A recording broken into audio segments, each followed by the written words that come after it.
Somebody come get her, she's dancing like a stripper.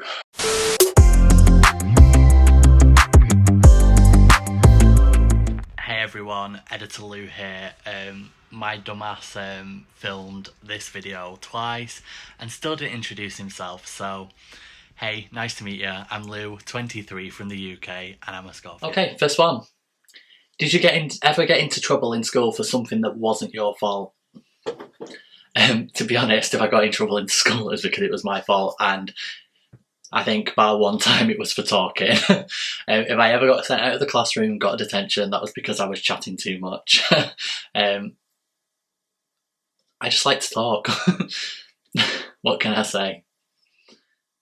What video games defined your childhood, and what are some of your favourite ones now? Growing up, I think a lot of it came from my mum, actually. She was my biggest influence on video games. She might not play now, but back in the day when we had a PC, you remember them really big chunky ones, she used to play Tomb Raider on there, and I was used to watch her and get really panicked when she had to like shoot the wolves, and we were jumping up and down, panicking. And then I think The Sims as well. We used to play the very first Sims together on the computer, and ever since then, both of them have been my games.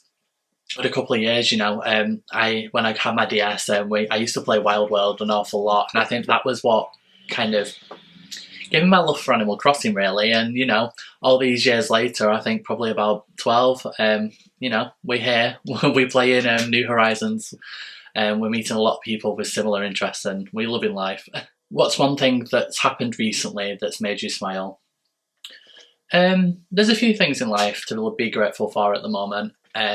And there's a few things not to be, but we're trying to focus on the positive right now. And I think one of them is me and my bestie. You know, we've known each other for 4 or 5 years now. And the other day we were just reminiscing about all the fun times we've had, you know, being hungover in bed, watching Pitch Perfect at uni. And we'd literally sit there, watch 1, 2 and 3, sometimes fall asleep at random times, have a nap and wake up like, this isn't the same film. We were throwing memes to each other left, right and centre, you know, how to beatbox. If you haven't seen it, then buddy buddy. Buddy buddy. But yeah, I suppose you go watch that. I'll if I remember, I'll link that down below. Do you fit your star sign? Okay, so a bit of a PSA here. I put this out to my friends on Instagram. They're the people that know me the most, and this particular person knows that I love my star sign. I love star sign compatibility. When I meet someone, I'm like, yo, what's your star sign? Are we compatible? I like to think that I do fit my star sign. I'm a Scorpio. So we officially in Scorpio season. I'm living my best life right now. Pumpkin spice lattes, you know. I get all the Christmas coffees coming soon in Scorpio season as well, you know. It's never been a better time. But yeah, I'm passionate, I'm stubborn. All of the bits in between, all the good, all the bad of the Scorpio, but misunderstood star sign. You either love or you hate a Scorpio, but I like to think that if you give them time, you love a Scorpio. What's your favourite candle smell? Okay, so anyone that knows me knows I love me a Yankee Candle. I haven't been buying them as much recently. I think I finally come out of that whole student, like, I've got money, I can spend it. I have been watching my pennies a little bit more, saving for the future. But then again, I did buy an Apple Watch the other day, so maybe not. You know, I've been really enjoying fresh scents. I got a nice eucalyptus candle from TK Maxx the other day. Also, obsessed. Love TK Maxx. So yeah, eucalyptus candles. But then I think my favourite Yankee smell, I'm going to have to give you that one. It's definitely the Jelly Bean one. It's a limited edition. If you haven't smelt it, you're going to have to. It's unreal. I have one half burnt and I have a spare just in case, because it's a limited edition and I didn't know whether I would actually be able to find one ever again. So there you go. Where do you hope to be in the future? Okay, so I'm going to talk about it in terms of this channel, because the next is about in 10 years. So we'll split it into 2. So I just kind of want to create this YouTube channel to have a bit of fun with life. I think now uni's over for me. I don't necessarily have something to kind of put my creative like juices into, anything to kind of keep me going. So I think for me, this YouTube is just to have some fun, let my hair down, as we say, and just enjoy life. I want to start streaming. I want to bring my love for gaming into my YouTube as well. I've met a wonderful community in Animal Crossing Twitter, and I'd love to get to know them guys even more, play with you on stream, chat with you on stream, even if some of my IRLs want to come hang out, have a chat. You know, that's what I want to do. I just want to get to know more people, and just see where it goes. Hit 1,000 followers, that'd be amazing. But even if I get 50 or 5, you know, I'm grateful for each and every one. So we'll just see how this goes and see where it comes. 10 years time, I'd like to think that I'm in a career. If this has took off, this could be my career, but we'll see. You know, I'd love to go into merchandising and buy in for fashion. I'd love to work with men's fashion, travel the world, buy enough big designer brands. You know, I'm very business minded, but I'm also very creative and fashion minded as well. So that'd be the perfect job for me. I'd love to go to Men's Fashion Week, jet set off to Milan for the weekend, look at the latest trends. You know, that would be so much fun. Definitely a pet cat. That's definitely the first thing I do when I get my own place, get a pet cat. You know, cats make the world go round, if you ask me. What was the worst gift you ever received? There has been some, but to be honest, I'm grateful for anything that I do receive. I think just the fact that someone's thought about you and thought that you might like that, they might be a little bit off, but yeah, just be thankful that you were thought of in the first place, because, you know, not a lot of people do think about you, and the ones that do, they deserve to be treasured. Although I'm going to give Lynn a special mention for my Secret Santa last year. She got me a huge gift bag, like I'm talking huge, and it was stuffed full to the brim with kids' toys, and I'd be lying if I said I didn't enjoy every single one of them, so there you go.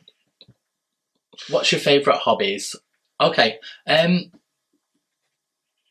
guess gaming's one of them. I do love to play games in my spare time. I think that's where a lot of my time is consumed. You know, since it came out, I've got over 450 hours on Animal Crossing. So you can imagine that I do spend a lot of my spare time doing that. You know, I have an Xbox. I've always been playing that in my uni room. If I wasn't in the house, I was in my room playing Xbox. Since lockdown, I didn't do any exercise over lockdown. Like I very much like the rest of the UK, I became a very big slob and just walked around in scruffs. To be fair, I was finishing my uni degree. I did have a lot of essays to do, so I think that paid a lot of it. But I've started doing Couch to 5k, and I'm actually on week 7 now. So boy's actually running for 25 minutes at a time now. So that was about 4.5k. So we're getting there. We're almost on 5k. And honestly, I never saw myself as a runner, but really enjoying it. Really, really enjoying it. And it's at the point now where my stamina's pretty much there. Like, it's not as hard work as it was when I first started. So if you are doing it and you want to do it, I definitely suggest it. It builds it up for you in manageable chunks. So you get to a point where you're like, actually, I can do this. I really can. And you've got someone in your ear while your music's going on, talking you through it, giving you that motivation that you need. So yeah, really do suggest doing Couch to 5k, you know. I never thought I'd run a 5k. How did you find your master's degree? Is it worthwhile? I was looking at doing a master's. I decided to do it in management. And this kind of looked more at the manager side of like, your marketing, your finance, managing people, and it gave you like a greater insight into that side of things. But to be honest, the master's is a lot of work. I did struggle.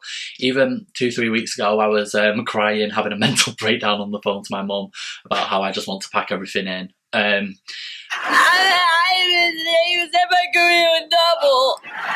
I didn't want to finish, and all I had was about 6,000 words left on my master's dissertation. And for me, I think I was very lucky in the sense that I used to do all-nighters to do all my essays anyway, and I was flipping my sleeping pattern to do nights. So what I did was I just stayed up all night and wrote 6,000 words straight. Woke up the next morning, edited it all and just submitted. I was a day early as well. Otherwise I wouldn't have got it done. I'd have been late. I'd have took that late penalty. But I think where I'm going with this is, unless you know there's a benefit of doing a master's and you know that it's going to get you somewhere specifically, that's your motivation to do it. I don't think I personally had that motivation, which is why I wasn't too fussed about, jumping or bailing, jumping ship at any time. Which city do you call home? Okay, so this is a tricky one for me. There's like three cities in the UK that I call home. So the city I call home, which I live, is definitely Chester. Not so much now, I think, because a lot of my friends have kind of moved away, left uni.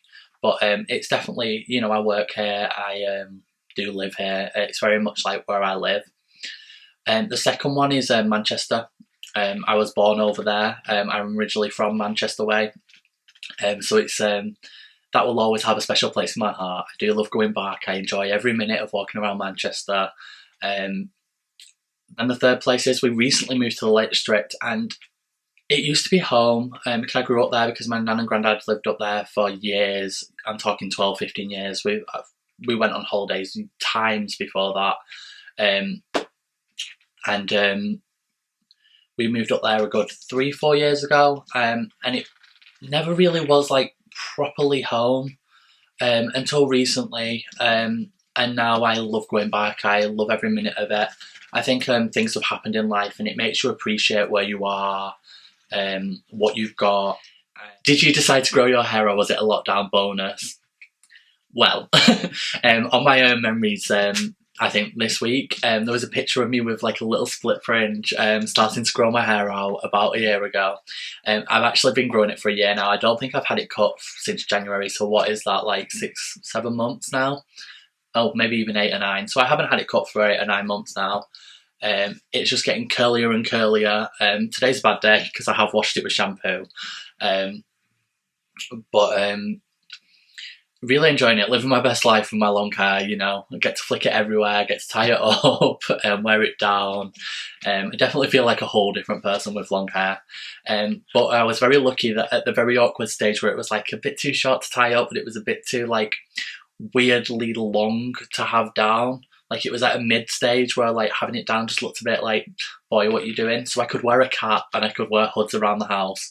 I could hide it because of lockdown. So I'm very grateful for the time I had with my hair, being able to do that. Like I know a lot of hairdressers do suggest that if you are going to grow your hair out, you do it over the winter months, because from like, I guess now, because it's beanie season, it's cap season, you can walk around in a hat and no one's really going to question it. And then by the time you're out in spring, your hair's going to be a decent length to kind of have down. But yeah, it was definitely a lifestyle choice for me. It was something that I've always wanted to do from a young age. I've never had the confidence to do it. And then I think one day I just was like, no, I'm doing it. This is it. And I just didn't get my hair cut ever again. And I don't regret it. Okay, so another person has said, your hair always looks so healthy. Do you use any specific products?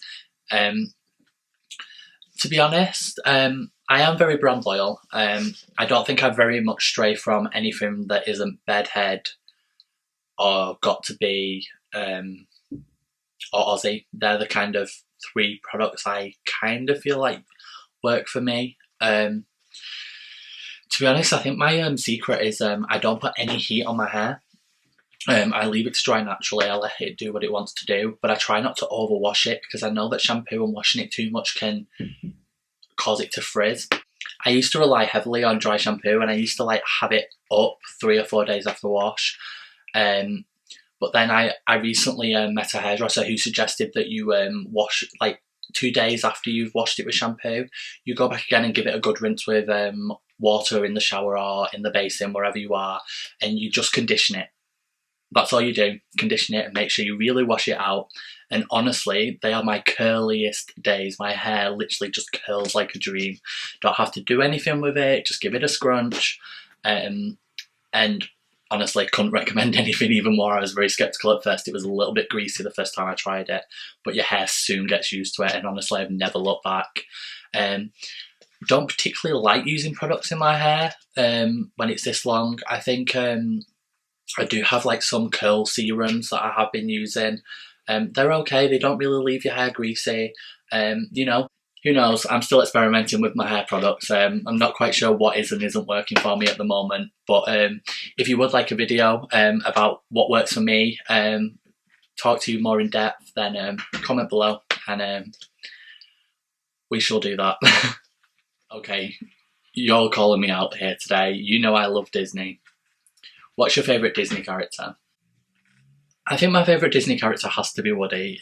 Everyone in my life knows I love Toy Story. I'm obsessed. If I ever went to Disneyland, I'd get through them doors and I'd be like, and I'd run all the way to Toy Story Land. Why are you running?